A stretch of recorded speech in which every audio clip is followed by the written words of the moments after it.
The Tom Debo project is located in central Sweden. We've had a lot of success with drilling it. We've more recently brought in Boliden as a partner. We've brought in more base metal polymetallic projects. But in 2022, we also added uranium polymetallic projects to our portfolio. And that's when we really started to see a surge in our share price.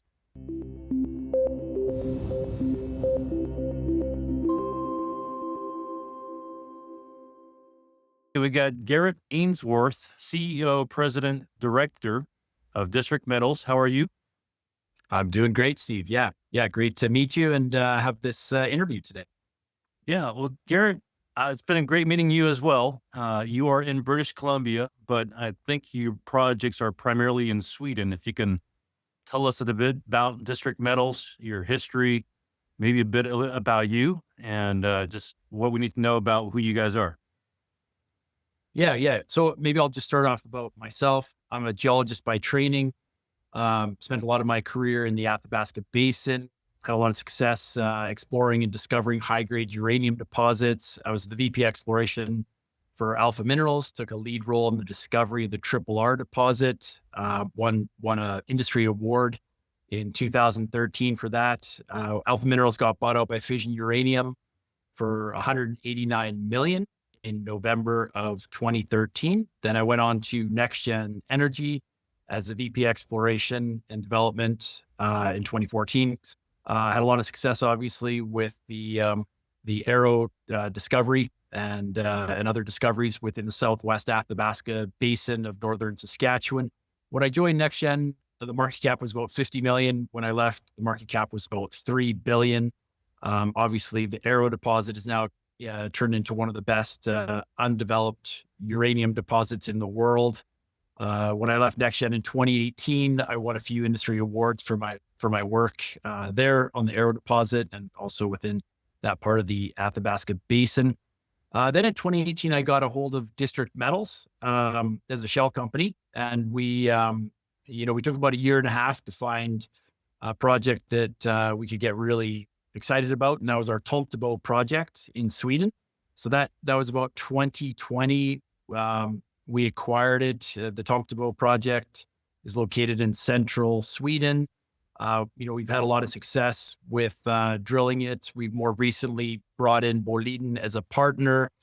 We've brought in more base metal polymetallic projects.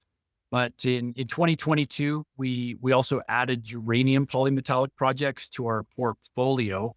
And that's when we really started to see a surge in our share price. Obviously, new government came in late 2022. They started talking about lifting the current uranium moratorium. So we picked up 5 uranium polymetallic projects, with the most significant one being our Viken deposit. It hosts the Viken Energy Metals deposit, and it's the second largest uranium deposit in the world after BHP's Olympic Dam. In the inferred category, there's 1.5 billion pounds of uranium. There's about 24 billion pounds of vanadium, and then all sorts of other metals like nickel, molybdenum, copper, zinc. There's also potash. There's phosphate, other rare earth elements as well. And more recently on the uranium moratorium, the government has made a lot of very solid moves in terms of making that lift happen. And it looks like we're set for a vote on a bill to lift the uranium ban on mining to happen in the fourth quarter of this year. So we've seen, a lot of very positive share price action related to that event happening. So you said that you guys are the second largest uranium in the mining in the world? Deposit in the world, yep. Wow. In Sweden? In Sweden, yep. Do most people, do a lot of people associate Sweden with uranium? They have in the last uranium cycle. There was a company called Continental Precious Minerals that was developing the Viken deposit. In the last uranium bull market, they reached a market cap of $330 million. Our current market cap is around $110 million. So it is being known to contain about 33% of uranium resources for Europe. But there hasn't been any modern mining of uranium in Sweden. But obviously, due to the geopolitical turmoil going on, the European Union is looking to Sweden to help steady some supply of uranium, because right now the supply of uranium to Europe is very high risk. Obviously, I believe a few years ago, 69% of the Europe's uranium supply came from Niger, Russia, and Kazakhstan. Niger has more recently stopped supplying the EU with uranium. Russia is a high-risk supplier of uranium, and Kazakhstan stated late last year that they're finding it more challenging to supply the West with uranium given pressure from Russia and China. So everything's aligned, really well, and we're really excited for this potentially transformational political decision to come later this year on lifting of the uranium ban. So before we talk about the uranium ban and what we have going on uh, between the countries, if you could tell us a little bit more about what you have there. What do you have at Viken? If you can tell us about what you're finding besides the size of it. Yeah, so the Viken property, it's very large. It's just under 40,000 hectares. We put out a resource, I believe it was at the end of April. So just to make it a current NI 43-101 resource. The inferred category was 4.3 billion tons of material. Again, 1.5 billion pounds of uranium, 24.3 billion pounds of vanadium, billions and billions of pounds of the molybdenum, nickel, copper, zinc, substantial amount of potash, phosphate, rare earth elements. And, historically, the assays did not include the full suite of rare earth elements. So that's something that we'll be looking to do, is to assay historical drill core for all of the rare earth elements after the uranium moratorium is hopefully lifted later this year. But I mean, yeah, the size of the Viken deposit, it's wide open to the north, to the south. It just hasn't been drilled. It's so huge. And we know that, the host rock is a black shale, or it's called an alum shale. The continuity is very good. It's typically quite shallow. It's quite thick, like over 50 meters, sometimes approaching 170 meters thick. It's a very simple type mining operation where it would be open pit. We could grow it to be much larger, but the idea, for us going forward with Viken is to concentrate on a small area. That's better for your CapEx. It's better for your social license. But I would say a lot of the excitement around what we have in our uranium portfolio is based on the Viken deposit, given that there's some historical preliminary economic assessments that have been done that show how potentially valuable this type of deposit can be. But we've also staked up a bunch of projects called the alum shale properties further to the north. They cover a huge swath, 60 to 70,000 hectares there. We're currently flying that with an airborne survey to help map out the alum shale because it's very conductive. It's got a lot of graphite in it, got a lot of quite a few sulfides. Mapping it out for getting drill targets because again, we're looking for shallow alum shale and as thick as possible, 50 meters or minimum to kind of make priority drill targets. And then outside of that, we've got three other projects: Ardnasvarre, which is more central, a little bit further north central Sweden; Sockjarn and Ninefors, those are not alum shale properties. They're higher grade uranium. They're intrusive related. There's potential for unconformity mineralization at Ardnasvarre, which is, unconformity is similar to what you would find in the Athabasca Basin. But yeah, some of these projects have over percent U3O8 uranium on the property. In boulder fields, there's, they're quite advanced in that they've been drilled. There's known uranium mineralized zones on them. The last work that was really done on them was in the 1980s. So a bit of the history with Sweden is that in the 1980s, the Swedish government went quite negative on nuclear, and that a lot of that had to do with what happened at 3 Mile, the nuclear accident that happened there. It really wasn't an accident; it was more of almost an accident, but it scared a lot of the world, and it put Sweden into a negative light, obviously on nuclear. And then Chernobyl didn't help when that happened in 1986. So yeah, it's taken a while for Sweden to kind of come back around to be positive on nuclear, but now we're there. And really the main reason is because, again, the geopolitical turmoil, energy prices went through the roof when Russia invaded Ukraine. And then just the desire for Sweden and all the developed countries to want to go forward with the green energy transition.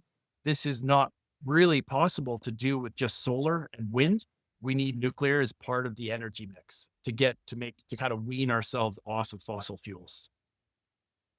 So, in terms of the uranium ban, what are you expecting in terms of timeline? And if it turns out to be what you expect, what could that mean for your company as well as uranium?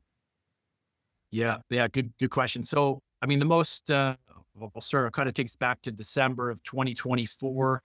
The Swedish government put out an inquiry report that it was very lengthy, explained information about the uranium moratorium, why it should be lifted, how it should be lifted, and when it should be lifted.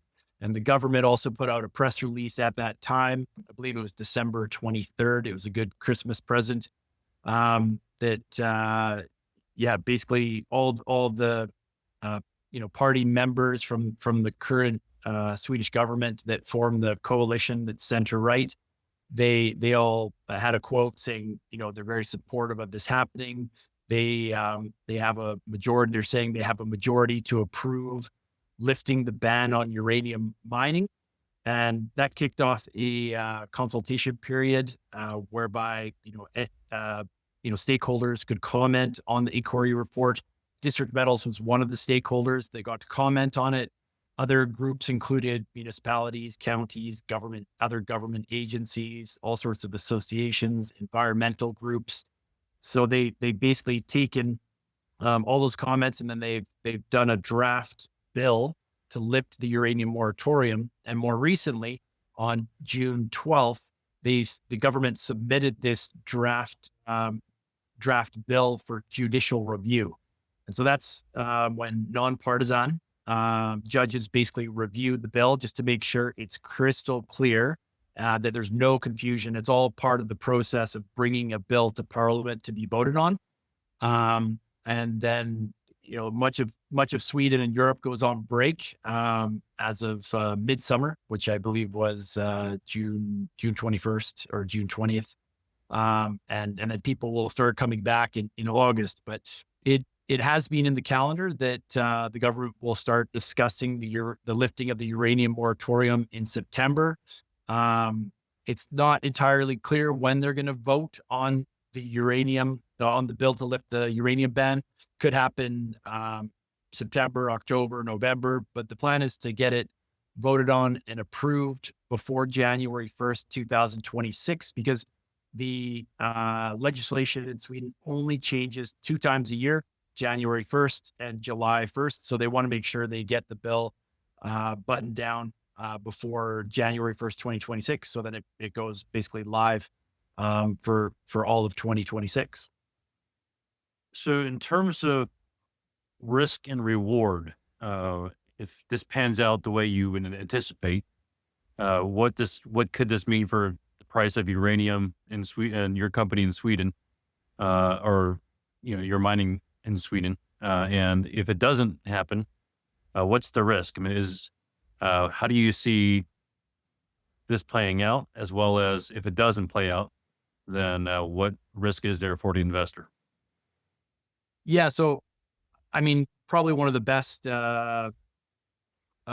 examples that I can bring up is Continental Precious Minerals. In the last uranium bull market, reached a market cap of 330 million Canadian dollars. based on just their Viken deposit. And now we control 100% of the Viken deposit, and it's totally royalty free. Our market cap is about a third of what theirs reached. I would say that they didn't do a very good job back then of showing the true value. They did a PEA that did not include the vanadium or the potash. Our next door neighbors did do a scoping study that showed that, and it showed some really good numbers from a scoping study that they did in September of 2023. Another way to look at, valuations for district metals is you calculate the enterprise value, divided by the resource that we have of the Viken deposit alone. You'll notice that the dollars per pound U3O8 for district is extremely low compared to other peer uranium companies. So that's another good calculation to do. I'm not allowed to do it for investors, but that's definitely a good metric to use. And then in the last uranium cycle, or somewhat after the last uranium cycle, there were two monetizing events of low-grade uranium deposits in Southern Africa that were multi-billion-dollar monetizing events. So in 2007, Uranium got bought out by Areva, which is now Orano, for $2.5 billion US. And that was for, quite low-grade uranium, didn't have any vanadium, potash, or anything else to it, called Tricopic. And then Extract Resources got bought out, I believe, in 2012 or 2013 by CGN, a Chinese state-owned nuclear company, for 2.2 billion Australian dollars. And that's post Fukushima, so that was pretty impressive that happened. And then it's interesting because then you look at during that time frame, what was the biggest buyout or monetizing event that happened in the Athabasca Basin, home of the high grade uranium around the world. And it was really just Hathor got bought out by Rio Tinto in 2012 for $650 million. And then that turned into a liability for Rio Tinto. They ended up selling it a couple of years ago to UEC for about $175 million. So didn't work out too well. But so there's a lot of ways to kind of look at district metals and point, towards much higher valuations, given what I've just talked about. And then, switching to what's the potential downside. So if the vote to lift the uranium moratorium isn't successful, which would be very much a surprise because the current government says they have a majority to approve the bill to lift the uranium moratorium, but say things do not go our way, the Viken deposit and our alum shell properties, they're polymetallic. So they're not, uranium is actually not the primary metal that brings the value. It's actually vanadium, and it's also potash.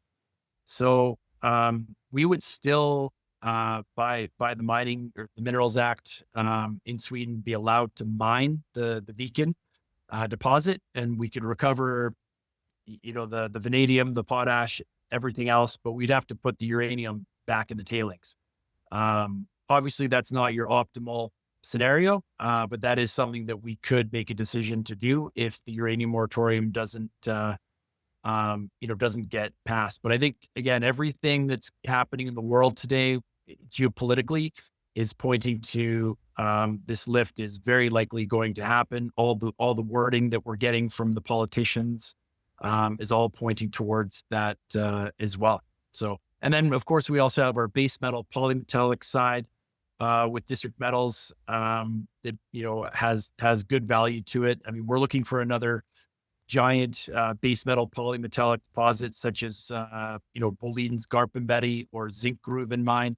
Our projects are within this area of Sweden called Bergslagen, which is central Sweden. It's known for these giant base metal polymetallic deposits. So the work that we're doing at our Tom Debo project and a project that Boliden has brought into our collaboration called Stollberg is fully funded by Boliden. It's $10 million Canadian being funded by Boliden over 4 years. District Metals is the operator. We get an operator fee from that. So it's, it's good to have, two parts to the business, especially as we wait for, hopefully this uranium moratorium to get lifted. Hey, Garrett, if you can tell us about, that's been very helpful, first of all. So you guys have a huge uranium play. You got polymetallic, potash, and you said rare earth as well. Yes. And so you got quite a different variety of things. If you're saying if uranium doesn't, you know, the doesn't project as you would anticipate, there are other stuff going on. So if you can tell us a bit about kind of the capital that you guys have and what your plan is to do with that capital from now until, I guess, for the next 3 months, 6 months. I mean, if you can take us down the line of what you're projecting in terms of timeline and milestones. Yeah, definitely. So our last financing that we did was in May of this year. We raised $6 million with Pareto Securities, and who were huge in backing that financing with us. So that financing was concentrated on Swedish shareholders. So 3 million of that financing went to a very well-known mining group that I'm not at liberty to say the name at this point, at least. And then the other 3 million of that financing went to Swedish funds, family offices, and high net worths, which is very good because we have actually we're listed on the NASDAQ First North Growth Market in Sweden. So a lot of those shares are now being held on that market, which it really supports, everything that we're doing in Sweden that much more. So we have, I think, we're about 9.25 million in the treasury because we had some warrants getting exercised. So we have no need to do a financing anytime soon. Obviously our base metal, polymetallic projects are being funded by Boliden. And so we're flying airborne geophysical surveys at our uranium polymetallic projects, which is, I think all in all, it's the burn there is going to be about 2.5 million to fly all these airborne surveys.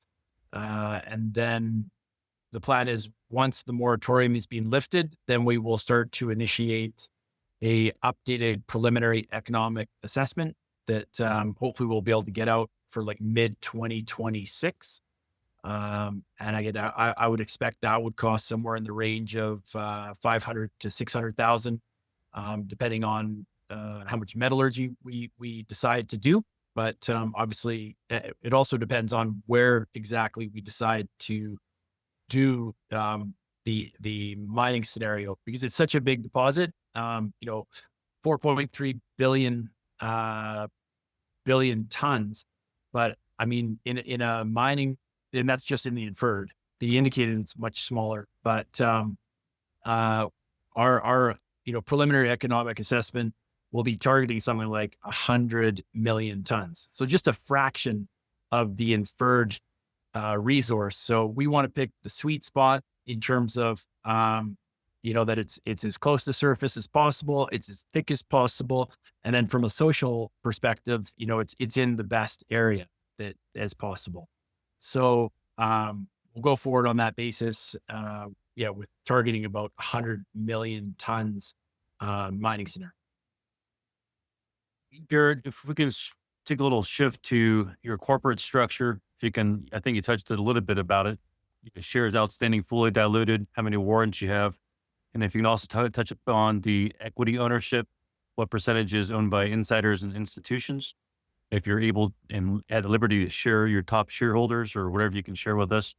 And then lastly, if you can tell us a little bit more about your team and the experience that you yourself bring, but also your team that you have around you. Yeah. So I believe we have probably got about 160 million shares out right now. I'm not exact on that number, just because we've had some warrants getting exercised. I believe we had about 7 or 8 million warrants that were at 20 cents get exercised that brought in an additional, $1.4 million. So we've probably got about 13 million warrants, with 3 million of them being at 20 cents and 10 million of them being at 30 cents. And those are expiring March of 2026 and February of 2027. The 30-cent ones being in 2027. And then, options and whatnot, I believe that's typically about 10% of the shares outstanding, as typical for most companies. So that's kind of where the share structure is at. And some of our top investors, I mean, the Jordan Fund is a Swedish group that's backed us for a number of years. They're excellent. They probably hold an aggregate of 12 to 14% of district metals, and they're a lot of the reason why we decided to get listed on the NASDAQ in Sweden. Other funds, Extract Capital out of New York, Cap out of Toronto. There's a whole bunch of funds, big supporters out of Europe. And then also National Bank as well in Canada has a very big holding of us. There's quite a long list. And then insiders, I believe we have 4 to 5%. Myself, I have about just over 4 million common shares that I've purchased myself between 12 and 45 cents. And then Doug Ramshaw would be the next largest insider to hold shares. I believe he's got 1.6 million common shares. And and in terms of our team, I mean, I talked about myself, but when we entered Sweden, one of the most important things was to build up a technical team that knows base metal polymetallic deposits, and that's exactly what we did right away. So our VP exploration is Hein Rat, who used to work for Boliden for about 8 years, but he's been working in Scandinavia for almost 20. And he knows base metal polymetallic inside out and all the permitting processes in Sweden.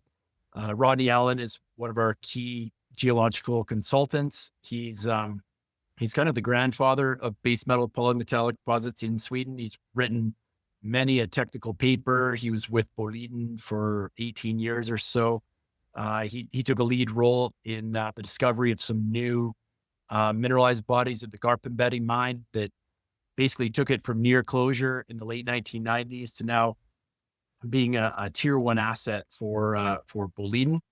Our CFO is Marlis Yassin. She's amazing. She's done such a good job, navigating some very unusual waters, like getting a listing on the NASDAQ is in Sweden is not a typical TSX venture maneuver, and there's a lot of regulatory hoops to jump through. I mean, even when the insiders are we recently issued stock options and RSUs and DSUs to insiders. And so we have to list on the TSX, the SEDI, but also on the SFSA for the NASDAQ. And so we're very well covered by Marlis as our CFO and corporate secretary and that side of things. We have a very small board. Obviously, I'm a director, but then there's 3 other directors. Doug Ramshaw, very well known in the industry. He was a director of Great Bear Resources that got bought out by Kinross for about 1.6 billion, 1.8 billion. So he's got good technical background, but also excellent strategy and capital markets experience. Joanna Cameron, I worked with at NextGen Energy. She's a lawyer. Obviously good to have, lawyer on as part of the skills matrix. And then Jonathan Chalice, he's a mine engineer by training, and also a great capital markets experience. He worked as a broker, worked with the Ivanhoe Group. And then on the strategic and technical side of things, Sophia Shane, she was with the Lundin Group for 28 years. She knows Sweden inside out, has made some amazing introductions. Galen McNamara, geologist that I worked with at NextGen, who's now the CEO of Suma Silver, that's merging with another silver company. So we're always bouncing ideas off of each other. Rob Chang was an analyst at Cantor for Uranium, very focused on the uranium side of things. Yeah, so it's really, really good team that's just seems to be getting better and better as we go along here. Garrett, I enjoy this time. If someone wants to follow up with you guys or wants to invest, has any questions, if you can tell us about your tickers one more time, where they can find you on the website, as well as any email or way to contact you. Yeah, so our primary listing is the TSX Venture. Our ticker symbol there would be DMX. And then we've got an OTCQB listing. That would be DMXCF. And then our listing on the NASDAQ First North Growth Market in Sweden would be DMXSE. And then it's also a SDR. So after it, but the main thing with the NASDAQ is DMXSE. SE for Sweden, right? Yeah, exactly. Garrett, if anyone has any questions, can you give us the website as well as a way to contact you for questions? Yeah, website www.districtmetals.com. There's a tab on the homepage where you can contact us directly. info@districtmetals.com is a good one. I mean, I answer a lot of the emails, but things are getting quite a bit busier. So that works as well. My email is gainsworth@districtmetals.com. And yeah, I think that's a good way to reach out. Well, Garrett, thanks so much. Enjoy this time. Yeah. Thank you. That was great, Steve.